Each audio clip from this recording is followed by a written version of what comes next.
My favorite retro game of all time has to be the arcade classic DigDug. A puzzle game where you must maneuver the underground and eliminate every enemy in the stage to proceed to the next. It's very simple objectively, however, the game gradually gets harder with increased enemy intelligence, placements, and their quantity. This game is very addicting as all arcade games were designed to be, making the audience put in more quarters than they should. The repetitiveness and brain tease this arcade game displays had younger me hooked. I played this game a lot as a kid, but I grew away from smaller dopamine rushes.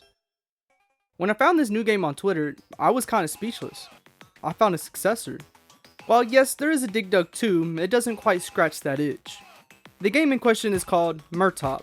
Like DigDug, Mertop gives you the control of a bunny who digs through the underground and blows up his foes that dare step foot near him. Wait, DigDug doesn't have bombs. Right, you read the title of the thumbnail. This game is inspired from DigDug and Bomberman. I've never played Bomberman before, but I know a directional explosion when I see one. This game takes the objective of DigDug and the weapon of Bomberman and throws it together to create the most severe game of tag. To move on, you must first eliminate all the enemies in the level, except this guy. I get so much anxiety when this guy shows up. He throws down big boulders that seem to have a mind of their own while you try to avoid everyone else.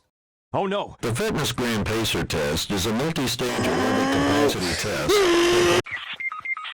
This wouldn't be much of an arcade game if it didn't have a score system. You get a higher score for collecting the carrots in each stage. It's not mandatory, but bigger number make brain feel good. There's also more to the scoring than just the carrots. For instance, how you defeat an opponent will determine how much score you get from them. A patrolling mode gives you 400 points, an alert mode gives you 200, while the chasing state only gives you 100. I guess you could say they put a little bit of Metal Gear into the gumbo too. There are rocks scattered about in some levels, just like DigDug. These, if timed right, can give you 4 times the mole you eliminate. The rock is rated E for everyone, however, as well as your own bombs. I've died so many times to running under the rock and my own bomb explosions. It'll take some time to get used to the bomb's directional detonation. I'd have to guess that the Bomberman games have this as a hazard too. All you gotta do is be cautious on where you poop the bombs out. Yeah, I said poop. That's what the game calls it too. Every poo-poo is pee-pee time. But not every pee-pee is poo-poo time. Huh? You ever think about that one, Mr. Batman? Huh? This all sounds pretty easy until you see the middle number go down. This game decided that life wasn't hard enough, so it gave it a timer. Jokes aside, the timer makes the game that much more fun. It's there to make sure you aren't taking your time trying to plan out a strategy. This makes you have to think under pressure and act swiftly in later levels, especially if you want to collect all the carrots within the time frame. Prepare for a lot of buzzer beaters in later levels because it will happen. That little rush you get when you beat the timer to a few seconds is like no other.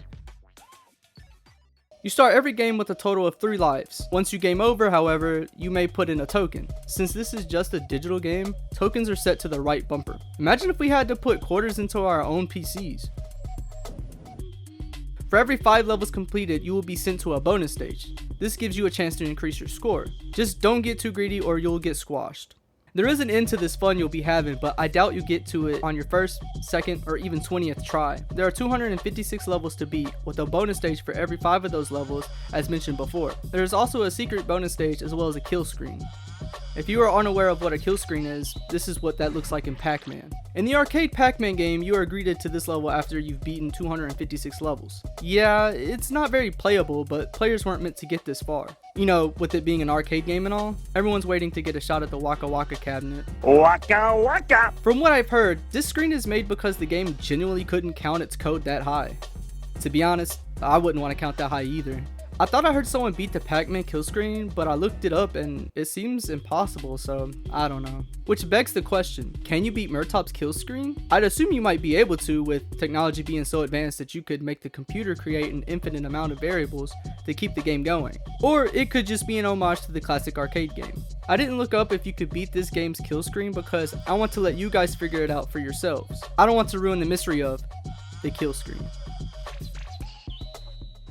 This game is available on Steam, Nintendo Switch, and itch.io. It's also compatible with the Steam Deck. I mention this because this game allows you to flip the screen however you want. So if you want to use this on your Steam Deck or Switch, you can use the whole screen if you go to the settings to flip it on its side. It's also optimized to be used in arcade cabinet machines as well. I don't know how that works, but I've been wanting to buy my own for some time now, so I guess I'll figure that out sometime later down the road.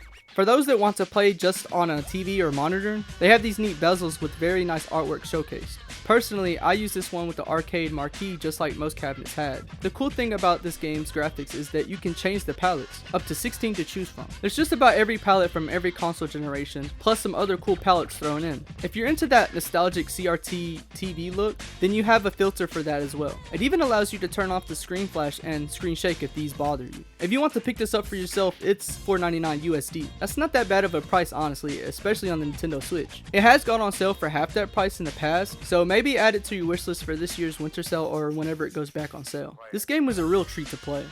I felt like I was a kid again playing DigDug for the first time. A little story about me for a sec. I spent most of my days at my grand's house who didn't have very many games to choose from. She had a couple arcade plug-and-play consoles, so rather than do nothing, I played them. To my surprise, they were very fun as well as super addicting. During this time, I learned to appreciate what had came before the games I was playing. To see game devs nowadays create their own spin on arcade classics makes me very happy. I've always enjoyed the more retro era of gaming. The first job I ever got paid for, I used that money to buy a Sega Genesis, along with a couple of games for it. It's nice to see that others enjoy classic games, and maybe these titles can reach the younger audience too. I'd like to know what your favorite classic game is.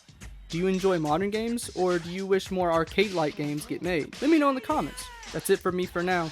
Till next time, take care. Jump around now. Jump around now.